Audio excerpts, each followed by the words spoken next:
नवसंशोधन आणि सक्षम मनुष्यबळ निर्माण करण्यासाठी देशातल्या उच्च आणि तंत्रशिक्षण देणाऱ्या संस्थांना स्वायत्तता देणं ही काळाची गरज असून त्यादृष्टीनं केंद्र आणि राज्य पातळीवर शासनातर्फे प्रयत्न सुरू असल्याचं प्रतिपादन मुख्यमंत्री देवेंद्र फडणवीस यांनी केलं आहे. COEP तंत्रज्ञान विद्यापीठात ग्रंथालय आणि संगणक अभियांत्रिकीच्या नूतन इमारतीचं उद्घाटन आणि COEP अभिमान पुरस्कार कार्यक्रमात ते बोलत होते. स्वायत्तता मिळाल्यामुळे COEP सारख्या संस्था जागतिक स्तरावर भागीदारी करू शकतील, तंत्रज्ञान देवाणघेवाण आणि सहयोगी संशोधन करू शकतील.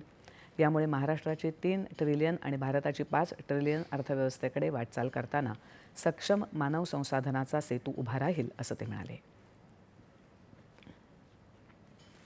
कृत्रिम बुद्धिमत्ता आणि कम्प्युटिंगमुळे आज जगात वेगानं बदल होत आहेत. या बदलांसोबतच नवनवीन संधी निर्माण होत आहेत. हॅकॅथॉनसारख्या उपक्रमातून त्याची झलक दिसते.